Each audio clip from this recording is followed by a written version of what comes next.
El pasado miércoles 24 de mayo se llevó a cabo la conferencia magistral Cultura y Educación en la Radio y Televisión de México, con la participación del Dr. Gabriel Torres Espinosa, presidente de la Asociación de las Televisoras Educativas y Culturales Iberoamericanas, por sus siglas ATI. Dicho evento fue realizado en la Universidad Juárez Autónoma de Tabasco, siendo realizado por la Comunidad de Aprendizaje en Periodismo y Mesa Directiva de la Academia de Comunicación.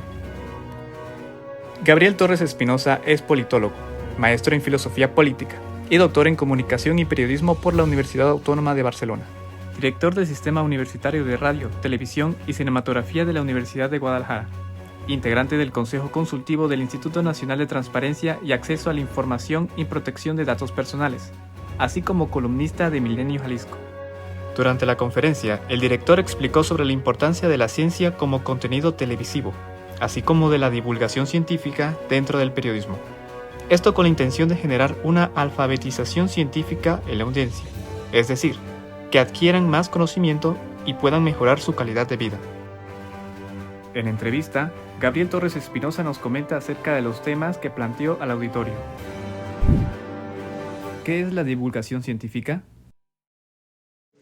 La divulgación científica es la decodificación del lenguaje y del suceso científico para hacerlo accesible, próximo a un público amplio, heterogéneo, diverso, no versado en el conocimiento científico. Es decir, es esa transcodificación que permite el entendimiento a personas que no han tenido una aproximación previa al conocimiento científico. ¿Cómo empezar nosotros los estudiantes a practicar la divulgación científica? Bueno, primero hay que seguir el conocimiento científico, el suceso científico. La puedes seguir, se puede haber todos los géneros del periodismo, es decir, puedes hacer artículos de opinión, puedes hacer entrevistas a investigadores científicos tratando que en la entrevista el entrevistador decodifique el lenguaje, es decir, que cuando un académico te responde algo en un lenguaje muy técnico, tú logres traducir eso o hacer que él mismo traduzca lo mismo que dijo en un lenguaje llano para que el público amplio lo entienda. También lo puedes hacer a través del periodismo científico, es decir, investigar un suceso, un hecho de relevancia científica y presentarlo a un público amplio en un lenguaje y en un formato decodificado. También lo puedes hacer a través del reportaje, que implica una investigación a fondo de un tema o de un asunto que generalmente puede ser monotemático. También puedes hacer una crónica de un suceso científico, que no es lo mismo que una entrevista y que no es lo mismo que un reportaje, ¿no?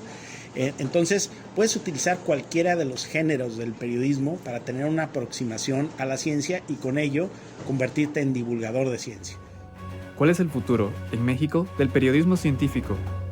Mira, yo creo que cuando nosotros arrancamos esto en el 2017, no nos imaginábamos, imagínate, estábamos en 2017, no nos imaginábamos que 3 años después el mundo se paralizaría y que sería la ciencia y solo la ciencia la que resolvería el asunto. Entonces, el noticiero que nosotros nos planteamos hacer en 2017 creció exponencialmente en el 20 y el 21 porque quedó claro, y a la población le quedó claro, que aprender de ciencia puede incluso salvar su vida, ¿no? De ciencia en todos los campos. En este momento, en el 2020, pues la mayor cantidad de conocimiento científico que se consumía en medios masivos de comunicación tenía que ver con salud, ¿no? Con la salud, con la medicina. Pero hoy, por ejemplo, la difusión de la ciencia para la conservación del ecosistema es sumamente importante. Todos estos que están hablando de cómo gestionar el agua, cómo cuidar el territorio, cómo proteger los mantos freáticos, cómo entender los cambios del clima, cómo atender a los problemas de la huella de carbono que originan todas las actividades humanas e industriales del mundo.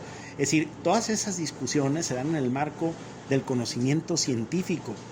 Lo que pasa es que se da en una comunidad muy reducida, pero es muy rico ahí lo que ocurre. ¿Qué le toca hacer a un periodista que se interesa por la ciencia? Y yo espero que tú seas uno de esos. Es meterse en ese mundo, decodificar eso y presentarlo. Y esas notas se vuelven sumamente interesantes porque haces una cobertura de algo que es socialmente muy oportuno, muy positivo, pero que además es muy atractivo porque la gente comprendió en el 2020 y 2021 que entender de ciencia es útil para su vida, es útil para su economía, es útil para su salud. Y ahora hay una avidez, hay un interés cada vez mayor. ¿Por qué? Porque supimos, cuando llegó el COVID en el 2020, que una parte importante de la defensa contra la enfermedad antes de la vacuna era nuestro sistema inmune, pero sabíamos muy poco de eso antes del COVID, y después todo el mundo te habla un poquito de eso, todo el mundo aprendió. ¿Qué tanto? Unos más, otros menos, pero más o menos todos tienen claro que la vitamina D, que hay que tomar sol, que tomar más agua, que el sueño influye, que todo eso lo aprendimos. Digo, algunos sabían, pero muy pocos, ¿no? Ve cómo se vino abajo el consumo de refresco y cómo subió el consumo de agua, exponencial. Ahora Coca-Cola vende botellas de agua, no Coca-Colas. Su principal negocio es vender agua, el agua Ciel. Sí. ¿Por qué? Pues porque la gente entendió que el consumo de azúcar y que las gaseosas te hacen un enorme daño, y que si quieres vivir más y mejor y disfrutar mejor de tu vida, pues hay que tomar más agua y menos gaseosa, y que hay que tener un consumo responsable de ciertas sustancias, y que hay que tener cuidado con el sueño, y que hay que tener cuidado con la alimentación, y que los cítricos son importantes, y que las verduras juegan un papel importante en tu expectativa de vida. Pero eso no lo sabíamos, lo aprendimos de forma, digamos, forzada y exponencial, rapidísimo, unos más, otros menos. Sigue habiendo asimetrías, pero yo creo que esa es la tarea del periodista científico, y creo que tiene una enorme relevancia social. Por eso es que cada vez que hay premios nacionales e internacionales de periodismo y entran trabajos de periodismo científico, son los que ganan, porque casi nadie hacía eso. O sea, es muy diferente hacer el reportaje sobre los 3 goles de las Chivas, que nos generan entretenimiento, esparcimiento, emoción, hablarte un buen reportaje sobre cómo cuidar tu sistema inmune. ¿Cuántas vidas salvará el segundo, ¿no? ¿Cuánto aportará a las personas que lo lean y lo vean o lo disfruten un reportaje de esos? Parte de la construcción de la carrera profesional de un periodista es la solidez de la información que presenta, las fuentes que consulta, los datos que cita. Como un académico, cuando le publican un paper, bueno, pues el paper va a ser más importante y más citado y más relevante en la discusión científica en la propia medida en que cuide sus fuentes y sus datos. Yo creo que lo mismo pasa con el periodismo científico. El periodismo científico, solamente que aquí se hace con un lenguaje decodificado. La tarea más importante del periodista científico es decodificar el lenguaje, transformar la jerga del lenguaje científico en uno llano, lego, vulgo, que todo el grueso de la población puede entender. Según investigaciones de Gabriel Torres Espinosa, un estudio publicado por la página de Latinobarómetro reveló que un 36% de mexicanos encuestados expresó informarse en televisión sobre ciencia y tecnología, mientras que un 21% lo hace a través de Internet. A palabras del conferencista, la ATI se ha encargado, por medio de las televisoras universitarias, transmitir programación sobre ciencia, tecnología y cultura hacia toda Iberoamérica. Es una asociación que agrupa la televisión pública de América Latina y los países de España y Portugal. Su objetivo es contribuir al desarrollo de la educación, la ciencia y la cultura iberoamericana mediante la utilización de la televisión y demás tecnologías de la información y comunicación.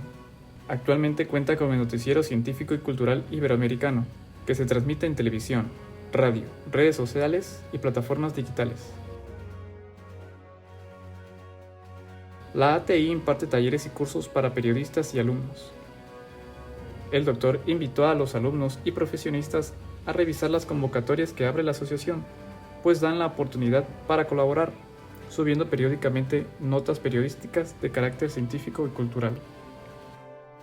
Hablar de ciencia a través de herramientas de difusión masiva no solamente es divertido, sino incluso puede ser sustentable, económicamente rentable, y de eso se puede generar una carrera profesional y un modo de vida.